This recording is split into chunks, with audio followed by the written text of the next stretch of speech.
नमस्कार, स्वागत है आप सभी का। आप देख रहे हैं ऑनलाइन टीवी। आपके साथ मैं हूं पंकज रौतेला और वक्त हो चला है दिन की सबसे बड़ी बहस महापंचायत का। चीन के एक वायरस ने पूरी दुनिया को बेबस कर दिया। इधर बीते कुछ दिनों से लग रहा है कि नेपाल के प्रधानमंत्री के दिमाग में भी चीन का वायरस घुस गया है शायद। इस बार तो ओली ने सारी हदें पार करते हुए जो हरकत की है वो हिमाकत तो मुगल और अंग्रेजों ने भी नहीं की थी। अल्लामा इकबाल ने जिन्हें इमाम हिंद कहा, उन भगवान राम और उनकी अयोध्या पर नेपाल के प्रधानमंत्री ने एक नादानी कर दी, नई नादानी। इसी नादानी पर आज होगी धर्मगुरुओं की महापंचायत को आगे बढ़ाएंगे ऑनलाइन टीवी के editor in chief Amitabh Agnihotri ji और तमाम मेहमान भी हमारे साथ जुड़ेंगे। चर्चा होगी इस पर। ओली के बयान से हंगामा नेपाल में भी है। पहले रिपोर्ट देखिए। लगता है नेपाल वाले प्रधानमंत्री का दिमाग भी पूरी तरह से चीनी वायरस की चपेट में आ गया है और इस चक्कर में ओली आए दिन अनाप शनाप बोली बोल रहे हैं। लिपुलेख और काला पानी की कहानी के बाद अब फिर ओली के दिमाग की बत्ती जली है और इस दिव्य रोशनी में ओली को अचानक से ज्ञान दर्शन हुआ है। अरे असली अयोध्या तो नेपाल में है और भगवान राम भी नेपाली हैं। हामी पहिले पनि ठानिरहेका छौँ, हामीले सीता भारतलाई, भारतका राजकुमार रामलाई सीता दियौँ। भारतका होइन, अयोध्याका दियौँ। अयोध्या भनेको वीरगञ्जभन्दा अलिकति। ओली की नादानी का कारवां यहीं पर नहीं रुका। नेपाल के बीरगंज में असली अयोध्या बताते हुए ओली को मोबाइल और मोटर गाड़ियां भी याद आई। ओली की माने तो इतनी दूर से कोई राजा शादी करने जनकपुर कैसे आ सकता है?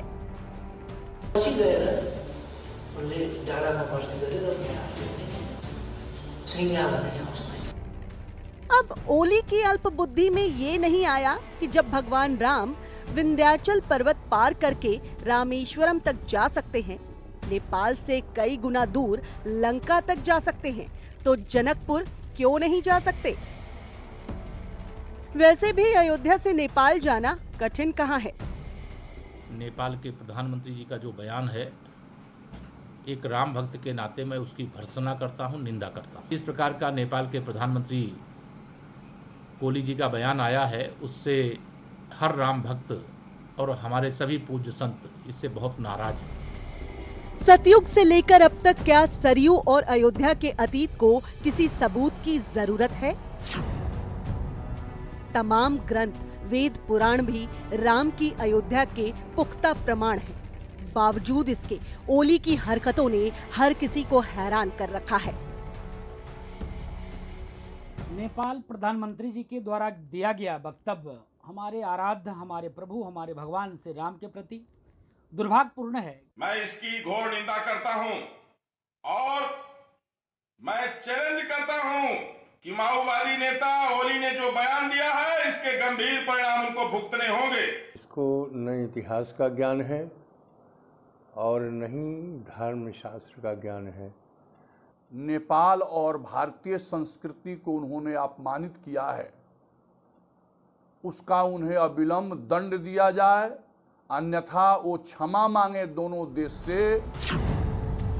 बहरहाल मुगल काल के बाबरनामा और आईने अकबरी भी अयोध्या के गवाह हैं। वहीं अंग्रेजों के तमाम लेख भी सरयू के लहरों के साक्षी रहे हैं। इतना ही नहीं, अयोध्या और राम के संबंध पर तो सालों साल चले बाबरी विवाद में मुस्लिम पक्षकारों ने भी सवाल उठाए। ऐसे में ओली की बेतुकी बोली पर सवाल ये है कि आखिर ओली की बुद्धि पर ये ओलावृष्टि क्यों? क्या चीन की कारस्तानी में ओली कर रहे हैं ऐसी नादानी? Bureau report, R9 TV.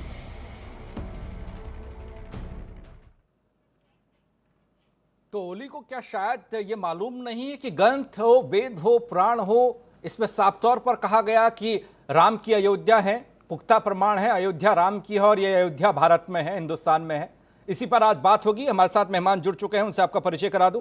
यड़ती Narsinghanand Saraswati ji Hindu धर्मगुरु हमारे साथ हैं। आचार्य वेदमूर्ति हिंदू धर्मगुरु हमारे साथ हैं। लखनऊ से महंत धर्मेंद्र दास ननकशाही मठ उदासीन अखाड़ा हमारे साथ जुड़ेंगे।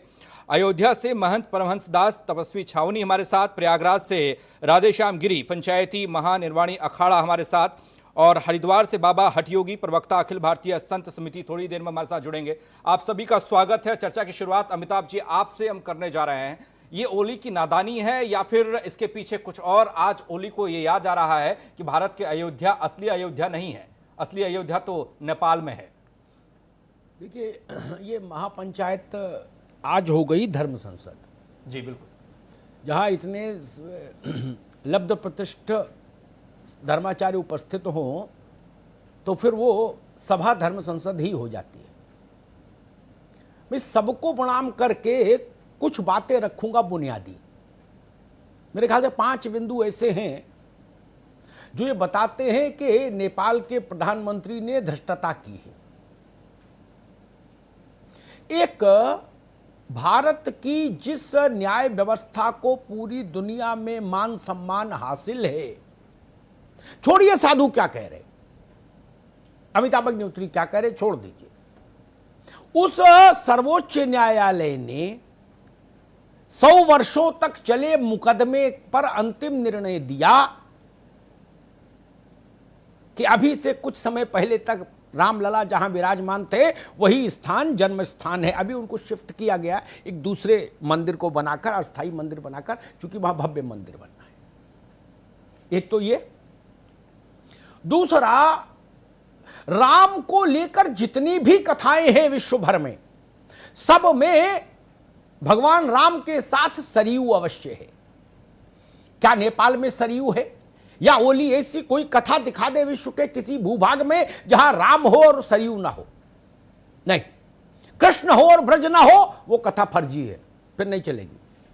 कंस ना हो मैं मान लूंगा, कंस की जगह दूसरा खड़ा कर दो, बोले इनका नाम लल्लू लाल था, ये भी कंस थे, मान लूंगा, चलो, लेकिन ब्रज तो लाओ।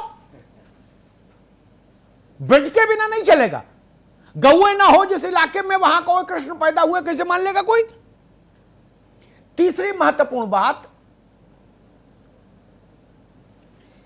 मुस्लिम पक्षकारों ने 100 वर्षों तक मुकदमा लड़ा अयोध्या पर, लेकिन यह हिमाकत उन्होंने कभी नहीं की, ऐसी गलती कभी नहीं की कि उन्होंने कहा कि अयोध्या राम की नहीं या राम अयोध्या की नहीं। उन्होंने कहा ये जो 2.77 जमीन का टुकड़ा है, यही राम पैदा हुए, हम ये नहीं मानते। पैदा तो अयोध्या में हुए, इसलिए अयोध्या तो पवित्र है, पूजनीय है, लेकिन भाई ये 2.77 का मसला है, यानी जमीन के एक छोटे से टुकड़े का, जिस पर मेरे ख्याल से एक 4 BHK बनेगा, इस टाइप का कुछ। चौथी बात जो मुझे लगती है, ये गजब प्रधानमंत्री मिला भाई पड़ोस को मेरे। मतलब इनकी बुद्धि के स्तर को देखकर मुझे लगता है कि ये इम्तिहान दे के आते तो पटवारी भी नहीं होते। ओली जब जन्मे नहीं होंगे, और सच में नहीं जन्मे होंगे, ओली के पिताजी की पीढ़ी भी शायद नहीं जन्मी होगी, बाबा की पीढ़ी भी नहीं जन्मी होगी, तब से आज तक नेपाल में एक वार्षिक उत्सव बिना किसी व्यवधान के होता है। नेपाल हिंदू राष्ट्र था तब भी, माओ के प्रभाव में है आज भी, वो है विवाह पंचमी। विवाह पंचमी क्या है? विवाह पंचमी नेपाल में यह है कि भगवान राम बारात लेकर जनकपुर आए। कहां से? अयोध्या से। ओली पूछ रहे अयोध्या से कैसे आ सकते हैं, बताइए। आपके बाबा ने सवाल क्यों नहीं उठाया, या उनके बाबा ने क्यों नहीं उठाया? ये तो आज की परिघटना नहीं ना, ये तो 1000 साल से पहले की परिघटना है विवाह पंचमी। ये हम लोगों की पीढ़ी में शुरू हुआ उत्सव नहीं है। ये उतना ही पुराना उत्सव है जितना पुराना भारत में दीपावली है और दशहरा है, रावणवध। अब रावणवध और दशहरा और दीपावली का कोई प्रथम प्राकट्य कब हुआ, इसकी जानकारी किसी के पास नहीं। ये तो नूर की एक बूंद है जो सदियों से बहा करती है। विवाह पंचमी किस बात की है? और एक आखिरी बात जिसको मैं यहां उद्धृत करना चाहूंगा कि ओली साहब सुबह बोले, शाम तक उनको लग गया कि लग रहा रॉन्ग नंबर डायल हो गया, चीन को खुश करने के चक्कर में थोड़ा बवाल ज्यादा कर गए हम। तो उन्होंने शाम होते होते विदेश मंत्रालय से अपने कहा कि भाई लीपापोती करो।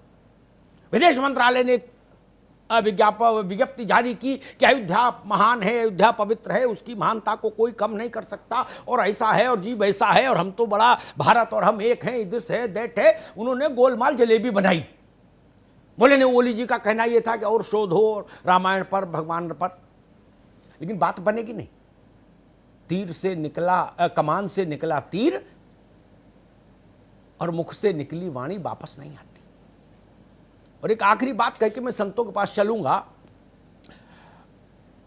ये तो अच्छा है ओली जी, आपके ग्रह अच्छे होंगे कल, आजकल बुध गुरु शुक्र सब ठीक बैठे होंगे, प्लेसिंग उनकी। कहीं आपने ये कह दिया होता कि मक्का नेपाल में है तो रामी बचाए, चाइना भी आपको नहीं बचा पाता। क्या ऐसा गदर मस्ता कि चीन भी आपको नहीं बचा पाता। जाने अब तक तो कितने सैकड़ों करोड़ का आपके ऊपर फतवा जारी हो गया होता। ये तो हम हैं, क्योंकि हमारे ऋषियों ने हमको ये सिखाया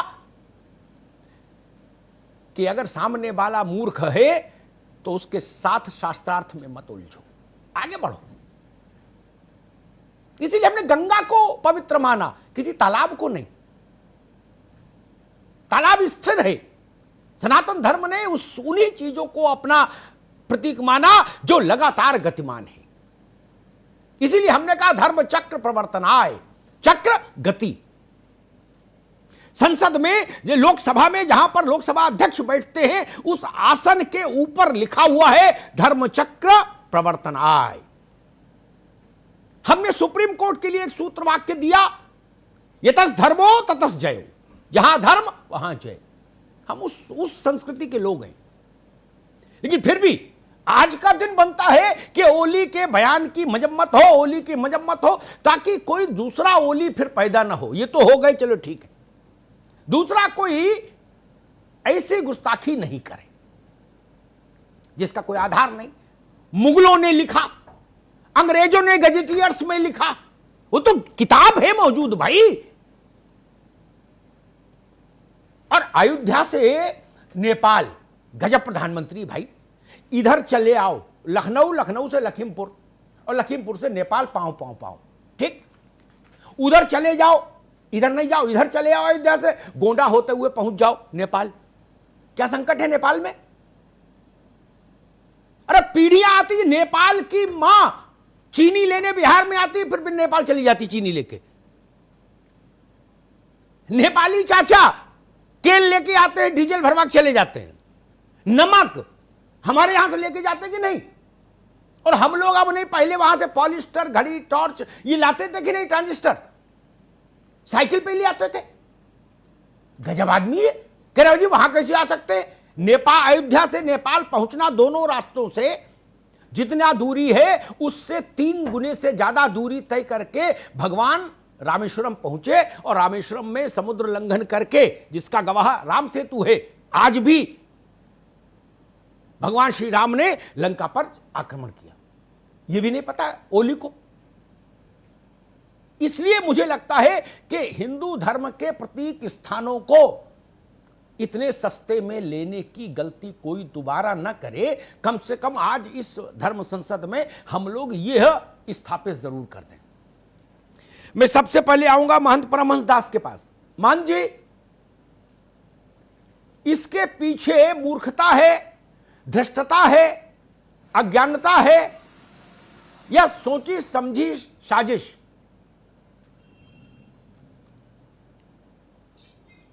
आदरणीय नेपाल के प्रधानमंत्री केपी ओली ने जिस तरह से घोर निंदनीय बयान दिया है जी, वह मूर्खतापूर्ण तो है ही है, लेकिन कहीं न कहीं से यह चीन की गुलामी से ग्रसित भी है। हालांकि केपी ओली जो है माओवादी नेता है, और चीन के इशारे पर माओवादियों के षड्यंत्र के तहत ही नेपाल के राज परिवार की हत्या की गई थी, और इसके बाद षड्यंत्र के तहत वो लोगों ने सत्ता हासिल किया, और जब से केपी ओली जो है प्राइम मिनिस्टर बने हैं तब से नेपाल है गर्त की ओर जा रहा है। और जो इन्होंने घिनौना हरकत किया है, इनको यह समझना चाहिए कि नेपाल और भारत का रिश्ता रोटी और बेटी का रहा है। और आज भी मैं आपको आदरणीय बताना चाहता हूं, जो आपने विवाह पंचमी का जिक्र किया है, अयोध्या से बारात जनकपुर जाती है, वहां से तमाम नेपाली जो है भारतीयों का चरण धोते हैं, आरती करते हैं और वही सम्मान करते हैं। अगर नेपाल में अयोध्या ही है तो फिर इनको वहां से बारात मंगानी चाहिए, कहीं उसका उल्लेख होना चाहिए, कहीं उसका किसी ग्रंथ का नाम बताना चाहिए, वो सरजू कहाँ है उसको प्रमाणित करना चाहिए। ये केपी ओली जो है, ये आदरणीय जो है, जिस तरह से पाकिस्तान जो है आत्मघाती हमलावरों की फौज तैयार कर रहा है और चीन जो है कोविड-19 जैविक हथियार तैयार करके एक नया जो है आतंकवाद का वो शुरू कर रहा है, तो ये कहीं न कहीं से चीन अपने लपेट में ओली को लिया है। और ओली चूंकि भारत की जो संबंध है तो उसको प्रभावित करने के लिए चीन ने इनको समझाया। और चूंकि यह जो है मान जी आएंगे आपके पास दोबारा। ओली की बात से तो नेपाल की जनता भी सहमत नहीं, वहीं की जनता कह रही कि मेरा प्रधानमंत्री पागल हो गया। अब कोरोना का टाइम चल रहा, वायरस घुस भी सकता है। बिल्कुल भाई, जब तक गर्म पानी पियो भाप लो तब तक तो वायरस घुस ही जाता है, फिर काम निकलता। बाबा हटयोगी हमारे साथ हैं, प्रवक्ता हैं अखिल भारतीय संत समिति के।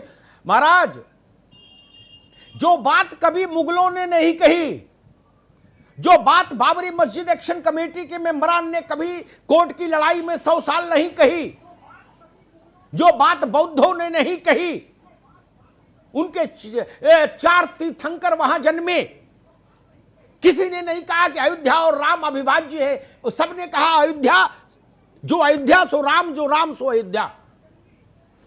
ये नया दर्शन शास्त्र कहां से लाए ओली?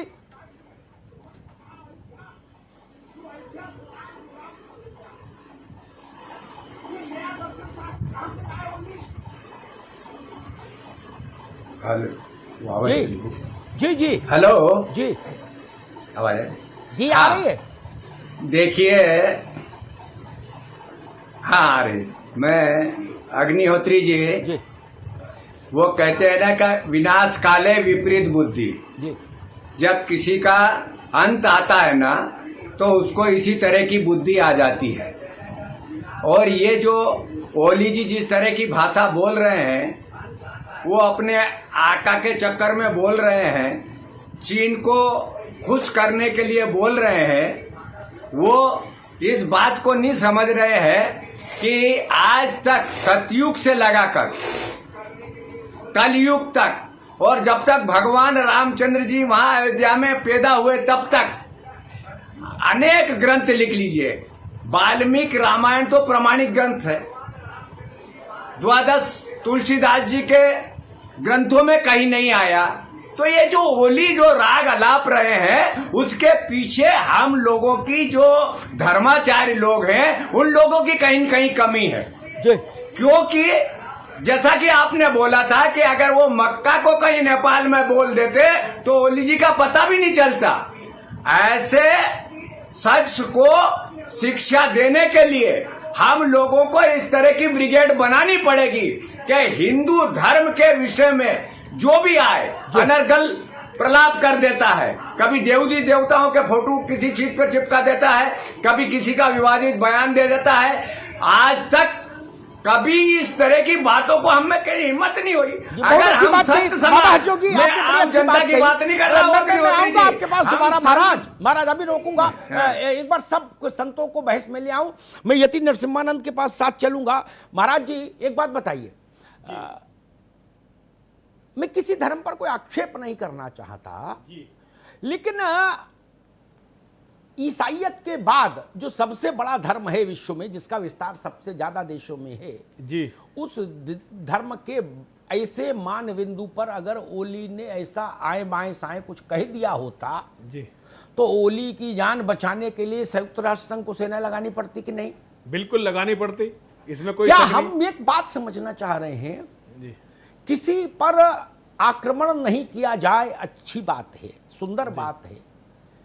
हम लोग तो बुद्ध को भी मानते हैं कि जीव पर करुणा करें, लेकिन इतना तो रहे कि जो हमारे मान बिंदु हैं उनका सम्मान भी सुरक्षित रहे, उन पर भी कीचड़ नहीं फेंके कोई। जी बिल्कुल, इतनी ही चार दीवारी तो बनानी चाहिए कि नहीं? बिल्कुल बनानी चाहिए। और बाबा हठयोगी जी ने जो कहा है, मैं बाबा हठयोगी जी की बात का पूरा समर्थन करता हूं। सबसे पहले तो मैं सभी धर्माचार्यों के चरणों में नमन करता हूं, और बाबा हठयोगी जी हमारे बहुत आदरणीय हैं। उन्होंने जो बात कही है उसका पूर्णतः समर्थन है। अगर बाबा हठयोगी ऐसी कोई ब्रिगेड बनाते हैं तो मैं एक सिपाही की तरह बाबा जी की ब्रिगेड में रहना चाहूंगा। और सबसे पहले अगर फंड की जरूरत हो तो 1 करोड़ रुपया शिव शक्ति धाम डासना की तरफ से मैं अभी कह रहा हूं, और ये ऑन रिकॉर्ड कह रहा हूं, अगर हिंदुओं में कोई भी धर्माचार्य इस तरह की कोई ब्रिगेड बनाता है तो सबसे पहले हमारे मठ की तरफ से 1 करोड़ रुपए का हम लोग सहयोग सबसे पहले करेंगे। उसके बाद हमारा तो बहुत छोटा सा मठ है, आपने तो अमिताभ जी देखा है, हम तो बहुत छोटे से सन्यासी हैं, लेकिन आज हमारे मन में इस बात की बहुत पीड़ा है कि हमारे धर्म पर इस तरह के आघात किए जाते हैं कि हम जवाब नहीं देते बनता। हमारी समझ में नहीं आता कि ये नई नई बातें कहां से उठती हैं। देखिए, ओली को शायद पता ना हो, जिस चीन को खुश करने के लिए वो इस तरह की अनर्गल प्रलाप कर रहा है, वो चीन भी भगवान राम की अयोध्या से किसी समय बहुत बुरी तरह प्रभावित था। वहां के सारे लोग, आज भी वहां हनुमान जी की बहुत बड़ी तादाद में पूजा होती है। हालांकि चीन के कम्युनिस्ट शासन ने इन बातों को दबाने का बहुत प्रयास किया है। आज भी एक अयोध्या आपको चीन में मिलेगी, एक अयोध्या आपको बैंकॉक में मिलेगी। इंडोनेशिया जो मुस्लिम कंट्री है वहां भी अयोध्या है। अयोध्या दुनिया की हर जगह है, क्योंकि राम पहले, देखिए, सबसे ज्यादा पूजित अगर कोई चीज इस दुनिया में आज तक हुई है तो वो है शिवलिंग।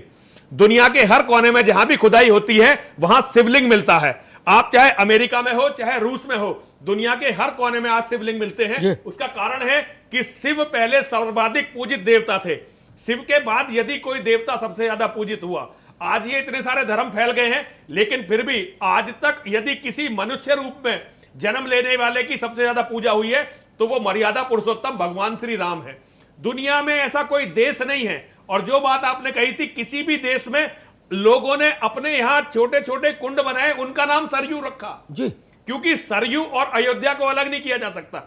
तो ये बहुत गहन षड्यंत्र है। ठीक बात है। और आपका धन्यवाद है अमिताभ जी, आपने इस विषय को उठाया है, और ये विषय लगातार उठने चाहिए। मीडिया अगर हिंदू धर्म का भी सम्मान करेगा तो ये बहुत अच्छी बात है, और ये होना चाहिए। सबसे ठीक महाराज, आएंगे आपका, हम सब धर्मों का सम्मान करते हैं। मैं राधे श्याम गिरी जी के पास चलूंगा। एक बात मेरे जहन में आई, सरस्वती जी को जब सुन रहा था, मैं अपना घर बनवाऊं और उसका नाम पद्मनाभ रख दूं, कोई दिक्कत नहीं। मैं अपना घर बनवाऊं, उसका नाम बाबा विश्वनाथ रख दूं, कोई दिक्कत नहीं। लेकिन उससे वह घर बाबा विश्वनाथ का वह मंदिर नहीं हो जाएगा। हम बाबा के भक्त हैं यहां तक ठीक। मान लीजिए हम अपने घर का नाम हनुमानगढ़ी रख दें तो भी कोई कोर्ट में मुकदमा नहीं जाएगा। यह हमारा प्रेम है, आदर है उस स्थान के लिए, इसलिए अयोध्या अयोध्या है। बाकी तो पंडित जी जब कथा कराते हैं महाराज, तो 1 चम्मच पानी में 7 पवित्र नदियों का जल बता के कहते हैं ये अपने ऊपर छिड़क लो, स्नान हो गया। उससे वो नदियां समाप्त तो नहीं होती ना, उनका तेज समाप्त होता है। राधे श्याम गिरी जी, हम लोग देखते आए दिन ऐसी ही घटनाएं घटती हैं। कभी कोई चित्र बना देगा, कभी कोई पेंटिंग बना देगा विचित्र, कभी कोई बवाल, कभी कोई कुछ बोल के निकल जाएगा। मतलब ये कैसी स्थिति बन गई? क्या इस पर एक बार विशाल स्तर पर चिंतन होना चाहिए कि इस स्थिति से ये सनातन धर्म बाहर निकले?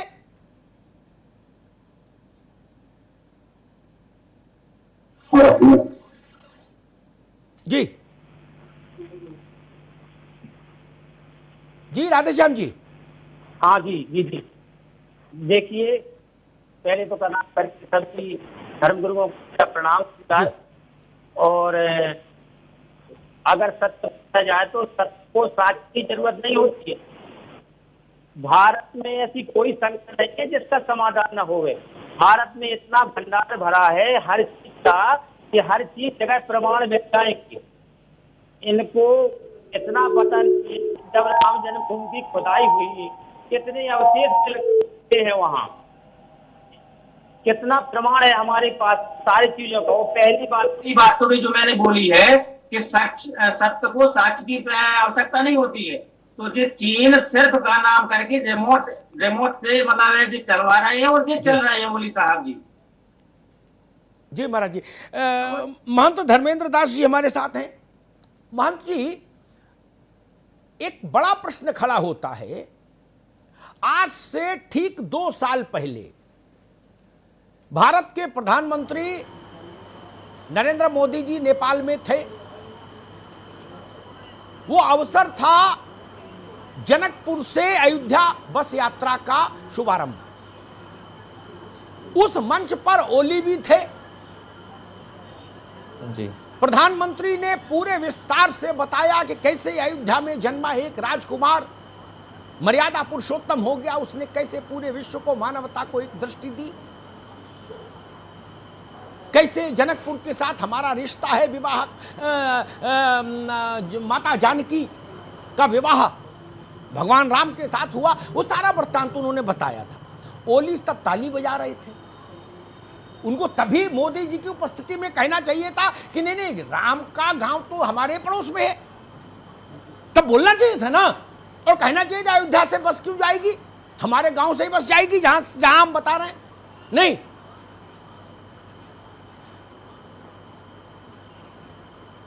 जी महंत जी, अचानक क्यों बदल गए ओली?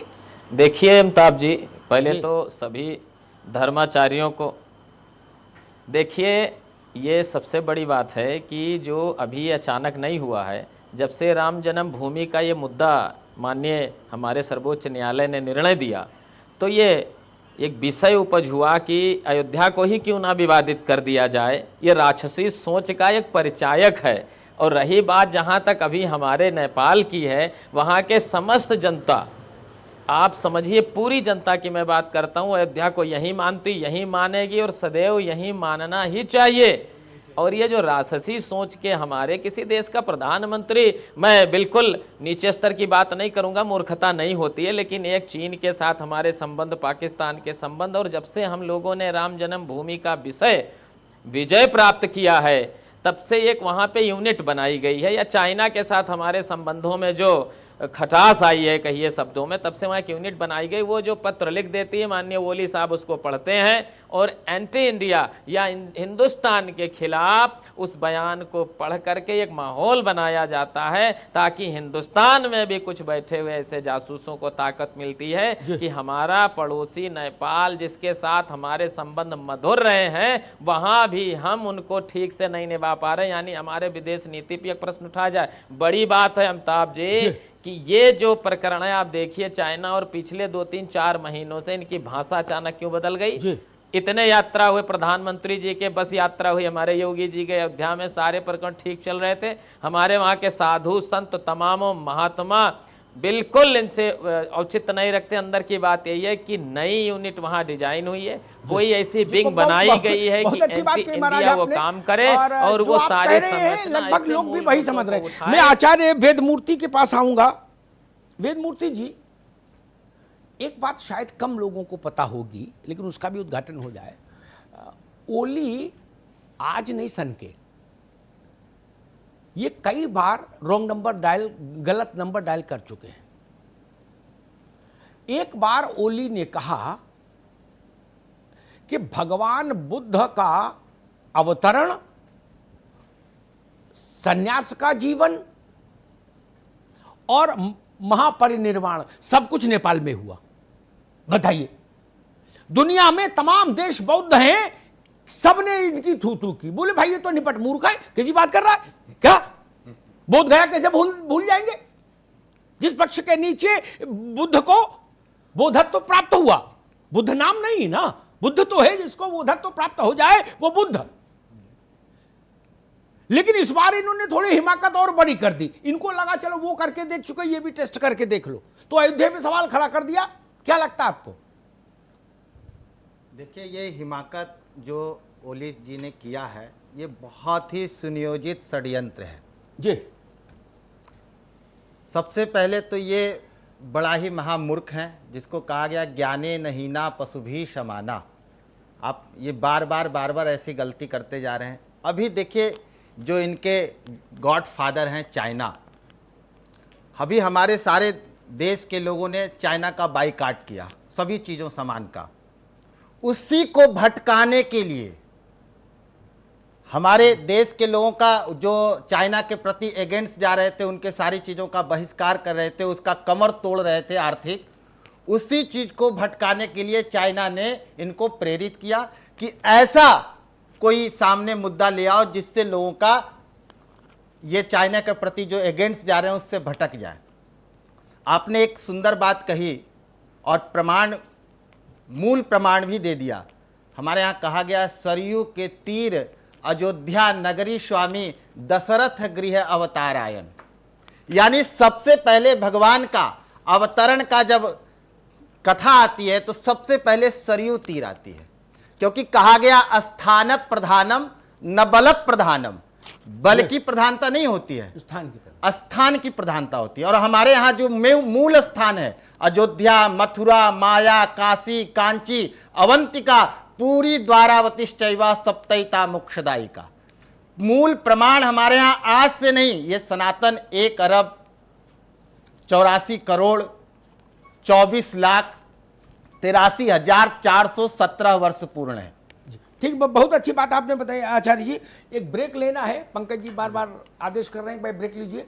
ब्रेक के बाद जब आएंगे तो इस बात को समझने की कोशिश करेंगे। सब लोगों ने कहा कि ओली चाइना को खुश कर रहे हैं। अब जरा ब्रेक के बाद इस बात को समझने की कोशिश करेंगे कि अयोध्या नेपाल में है, इस मूर्खता से आखिर चाइना को खुशी क्यों?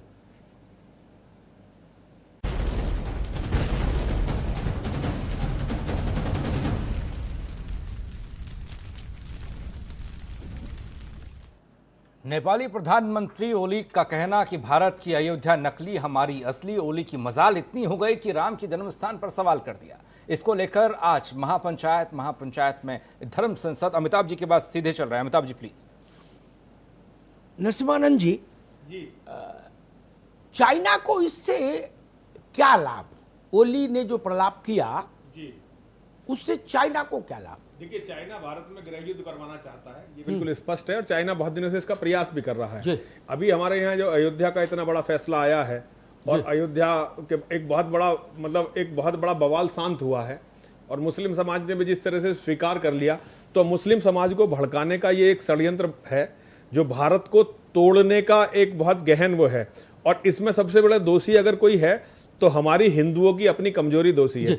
आपने मक्का का जिक्र किया, मैं बस एक पैगंबर मोहम्मद का एक कोट आपसे कहना चाहता हूं। एक बार पैगंबर मोहम्मद कहीं बैठे हुए थे तो उन्होंने ये कहा था कि मैं हिंद से नहीं हूं लेकिन हिंद मुझ में है, और उन्होंने ये कहा था कि हिंद से मुझे ठंडी हवा आती हुई महसूस होती है। कभी हम इतने महान थे, आध्यात्मिक रूप से इतने स्ट्रांग थे, आज जो इतने गिरे हैं इसके कारणों पर शोध किए बिना हम इसके पूरे परिणाम को नहीं आंक सकते। ठीक बात।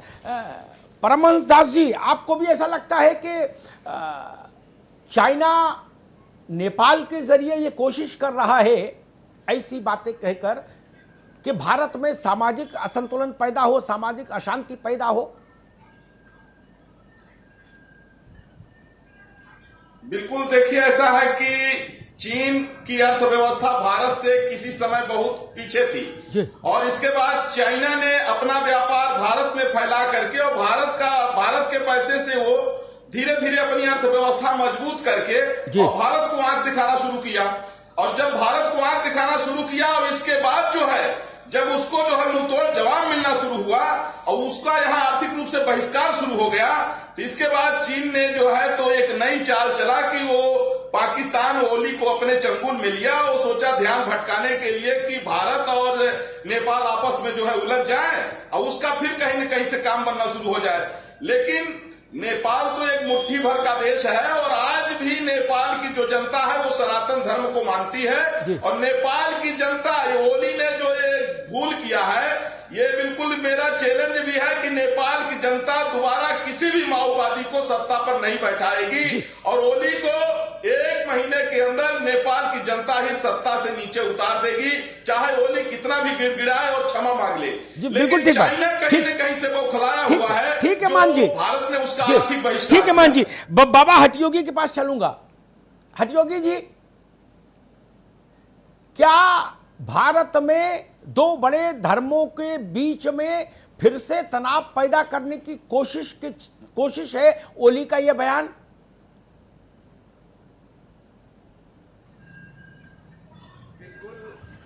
आप अमिताभ जी ठीक कह रहे हैं। ओली का जो बयान है भारत में एक अशांति फैलाने के लिए सुनियोजित योजना है और इसके लिए चाइना से ओली को बहुत जबरदस्त फंड मिलता है।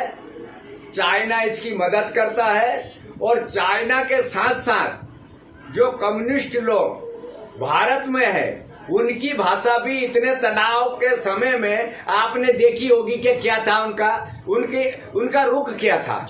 तो ऐसी स्थिति में आप जितने भी नेशनलाइज है, आप जितने नक्सली लोग हैं, आप किस तरह से भारत को अशांत करने की एक योजना चलते हैं और इतना उपद्रव करते हैं, ये इन सबके पीछे चाइना का हाथ है और ओली के पीछे भी चाइना का हाथ है।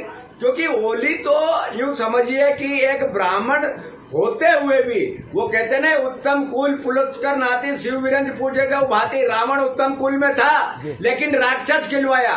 लेकिन ये ओली जी है ना, इनकी बुद्धि इतनी भ्रष्ट हो गई है, इतना मैं कहूं कि एक प्रधानमंत्री होते हुए और इस तरह के विचार अगर रखते एक सत्ता के लिए तो इनसे गया गुजरा आदमी, इनसे कोई नहीं होगा। ये भारत को ही नहीं नेपाल को भी अशांत करने की कोशिश कर रहे हैं। नेपाल का हिंदू, नेपाल की बेटी, नेपाल के रीति रिवाज और भारत के रिवाज आज से नहीं, त्रेता नहीं, सतयुग से साथ साथ चले आ रहे हैं और साथ साथ चले रहेंगे। होली जैसे हजारों भी आ जाए तो हम लोगों की भावनाओं को, हम लोगों की श्रद्धा को महंत धर्मेंद्र दास जी के पास चलूंगा। महंत जी, हम लोग बदल देंगे। हमारे यहाँ दामाद को भी बेटा ही मानते हैं, यहां तक ओली रहते कि भाई राम हमारे भी देश के बेटे हैं तो भी हम कहते चलो ठीक ही कहा, दामाद भी बेटे ही जैसा होता है। लेकिन वो तो जन्म स्थान ही उठा के ले जाना चाहते हैं नेपाल में। धर्मेंद्र दास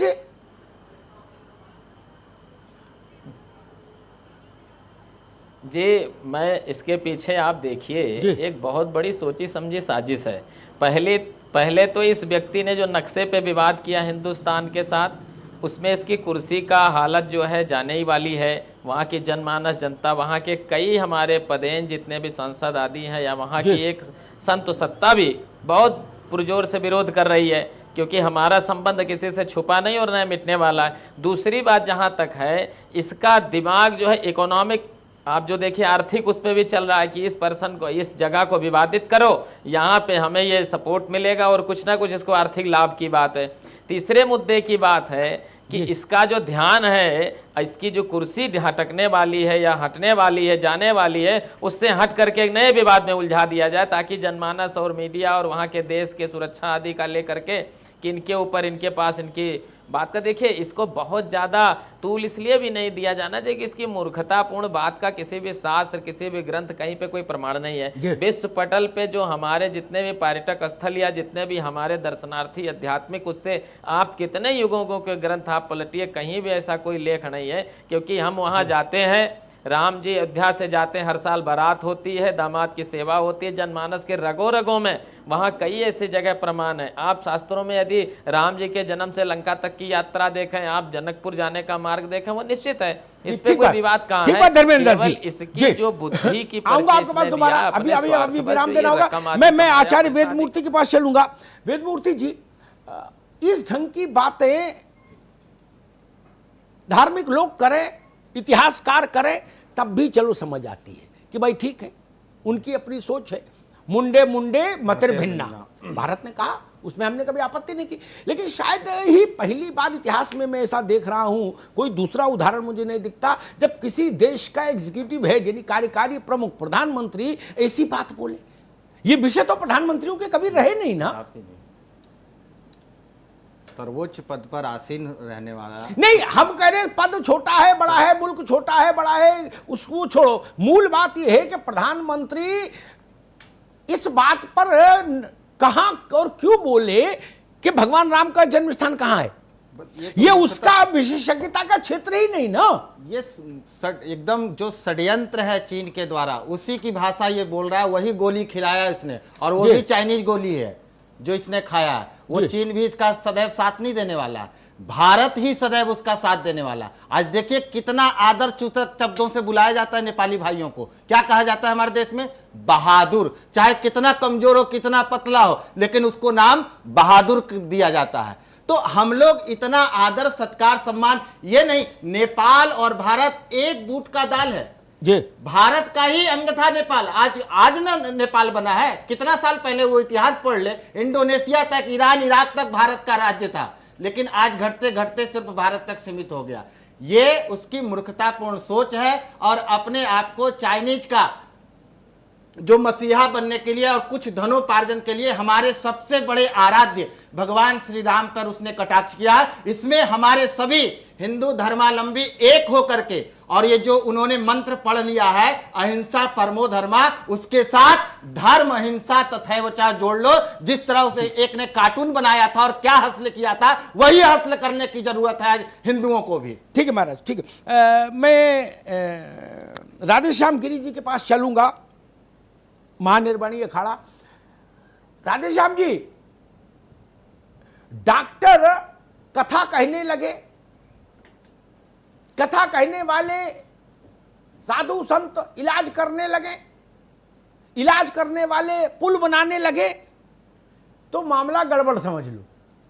वैसे प्रधानमंत्रियों का काम है सरकार चलाना। पटवारी से कहो कथा सुनाओ, और बाबा से कहो खेत की नाप जोक रखो, तब तो गाड़ी पलट जाएगी। नहीं राधेश्याम जी? जी जी जी जी, अपने देश की सत्ता तो संभाल नहीं सकते जी। 446 वर्ष हो गए हैं रामायण को इतिहास लिखे। नौवीं तिथि नौवीं भौम 12 मधमासा अवधपुरी या तीर्थ विकासा, 446 वर्ष हो गए हैं। आज तक कहीं नेपाल ने इस बात पर जिक्र नहीं किया है।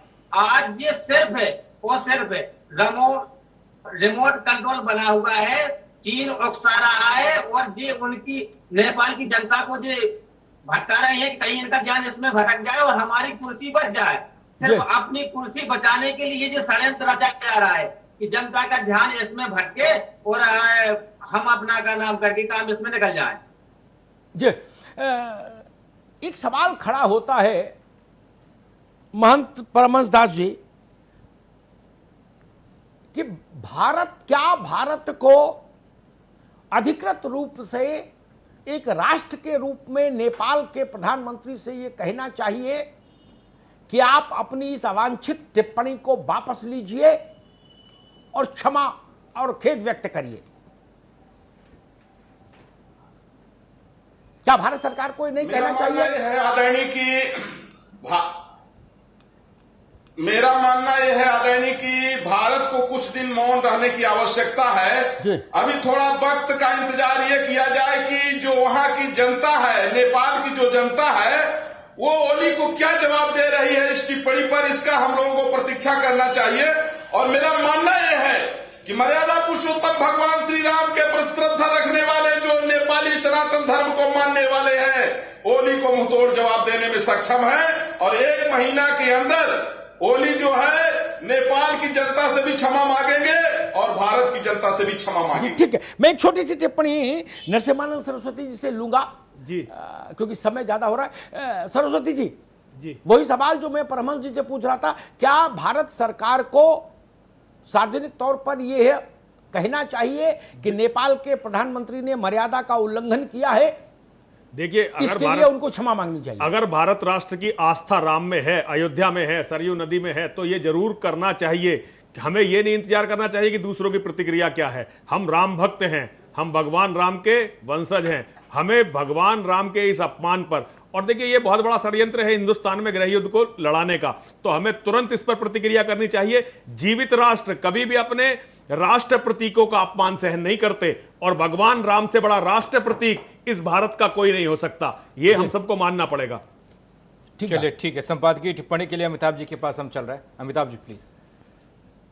देखिए, नेपाल को ये समझ आ गया शाम होते होते, जब मैं इस शो के लिए आ रहा था तो मेरे हाथ में नेपाल के विदेश मंत्रालय का एक वक्तव्य आया जिसमें क्षमा जैसा ही मांगा गया है कि नहीं नहीं, अयोध्या बहुत महान है, राम कण कण में व्याप्त है और हम लोग बड़ा सम्मान करते हैं और भारत की संस्कृति महान है, भारत महान है और हम और भारत दोनों महान है। वो उस टाइप की जलेबी थी, क्योंकि वो जान गए कि नंबर गलत डायल कर दिया।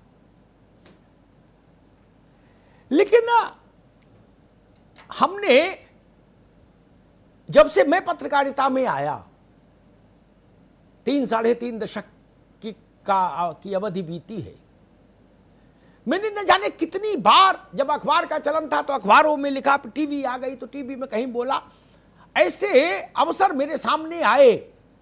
ये ओली पहला कार्टून कैरेक्टर नहीं है।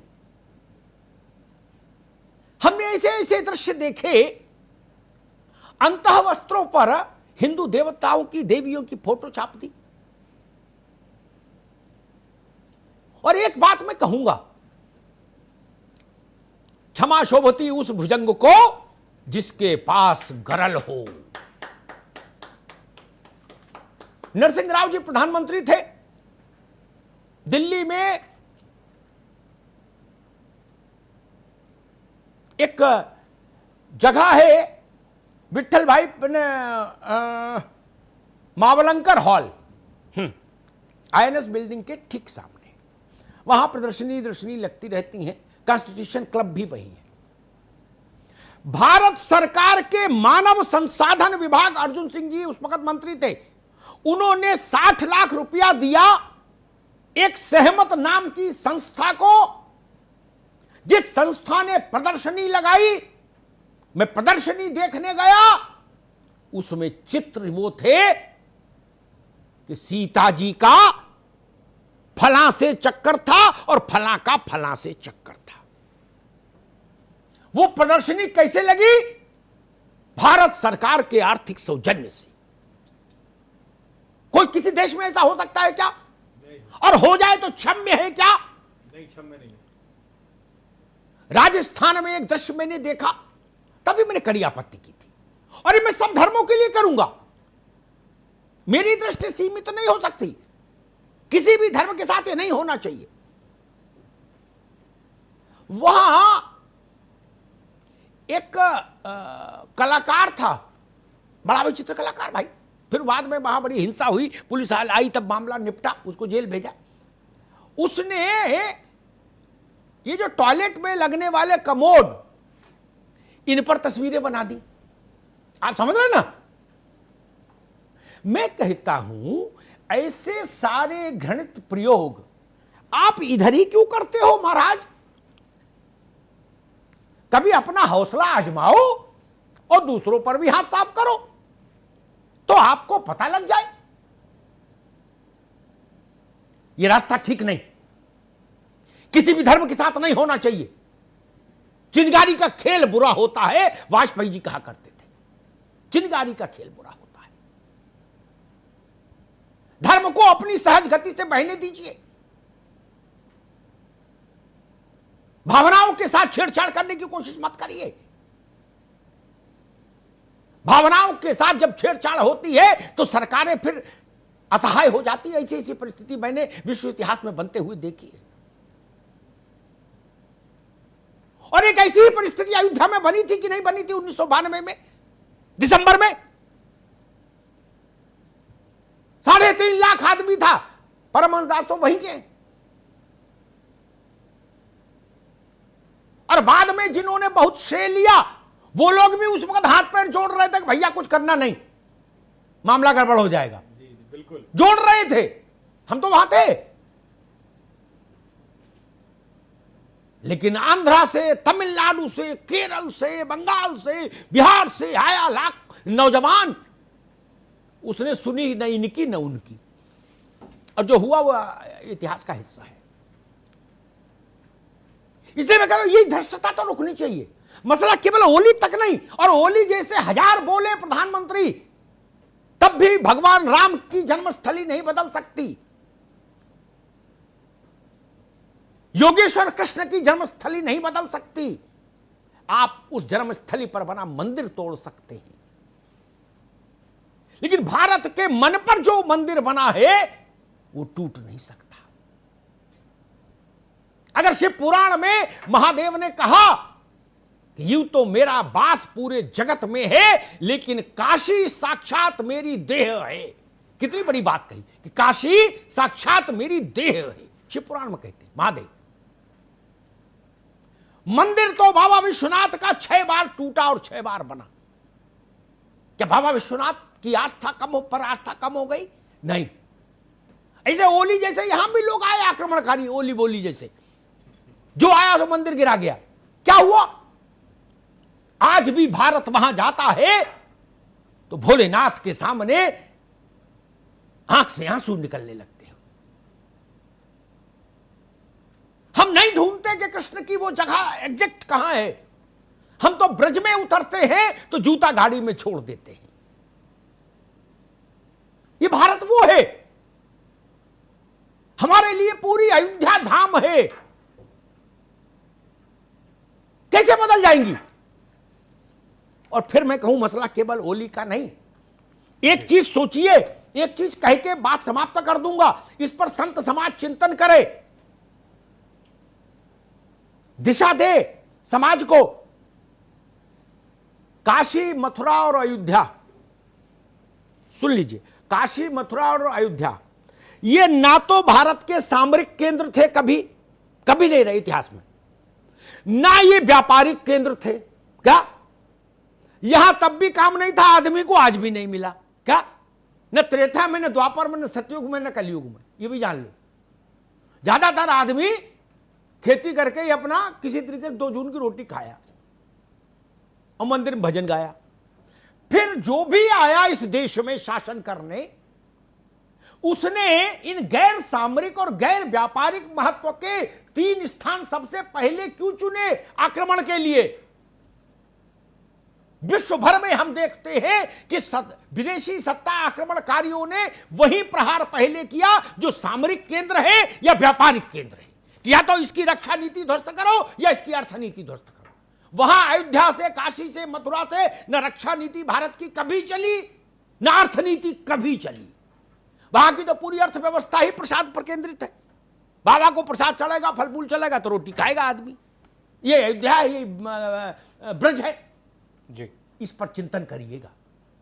उन्होंने अयोध्या, मथुरा, काशी इसलिए चुनी, वरना तो जहां समुद्र है वहां अच्छी थी लड़ाई। जहां से बंदरगाह के जहाज आते थे, भारत व्यापार करता था विश्व भर में, वहां उन्होंने हमला नहीं किया।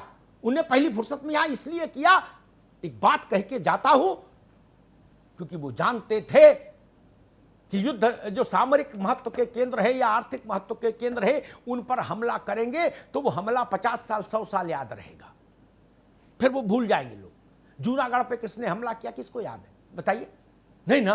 और दिल्ली में किसने हमला किया, किसी को याद नहीं। कितने आए गए, पानीपत की लड़ाई याद नहीं। उन्होंने कहा ऐसी जगह पर 3 चुनिए, हमला करके जाइए कि जब तक हिंदुस्तान रहे तब तक इसके मन में टीस रहे, इसे याद रहे। यह था भारत के मन को पदलित करने का षड्यंत्र, कोशिश, भारत की आत्मा को घायल करने की कोशिश। नहीं तो यही 3 प्रतीक क्यों चुने? और भी चुने जा सकते थे। चाहे किसी भी देश से आक्रांता आया हो, शक आए हो, हूण आए हो, यवन आए हो, मुगल आए हो, सबने वही चुन की रास्ता देखा। पता लगा जी 4 बार महादेव का मंदिर टूट चुका है, उन्होंने 5वीं बार हम भी तोड़ेंगे जाके। क्यों? वहां तो कुछ नहीं था। और ये भी किस्सा कहानी है कि वहां सोने के खजाने गड़े थे, ऐसा भी कुछ नहीं था ना। ये सब कथाएं हैं। सोना ही लूटना था तो बहुत सारे इलाके थे भारत में जहां उससे ज्यादा सोना था। काशी, मथुरा, अयोध्या कभी सोमनाथ की तरह संपन्न मंदिर नहीं रहा ना। वहां तो खेती किसानी करने वाला आदमी जाता था, वो बहुत चढ़ावा चढ़ा भी नहीं सकता उन इलाकों में। फिर भी वही टारगेट हुए। इसको सोचिए, इसके लिए एक वैक्सीन बनाइए, इसके लिए अपनी इम्यूनिटी बढ़ाइए, प्रतिरोधक क्षमता निर्मित करिए, ताकि फिर कोई ऐसा दुस्साहस नहीं कर सके। धन्यवाद। बहुत बहुत शुक्रिया यति नरसिम्हानंद सरस्वती जी, आचार्य वेदमूर्ति जी, महंत धर्मेंद्र दास जी, महंत परमहंस दास जी, राधेश्याम गिरी जी, बहुत बहुत शुक्रिया आपका भी। बाबा हठयोगी जी आपका भी बहुत बहुत शुक्रिया। अमिताभ जी आपका भी बहुत बहुत शुक्रिया। चीन की गोली और ओली ने गटकी, फिर बोली बेतुकी बोली, कह दिया भारत का अयोध्या नकली और हमारा असली। ओली की मजाल राम के जन्म स्थान पर सवाल उठा तो भारत से लेकर नेपाल तक से आवाज निकली कि अयोध्या राम की है, राम अयोध्या के हैं और सरयू के तट पर अयोध्या है, नेपाल में सरयू कहां है। महापंचायत में इतना ही। बाकी खबरों के लिए आप बने रहिए R9 टीवी के साथ, सिर्फ खबर के लिए।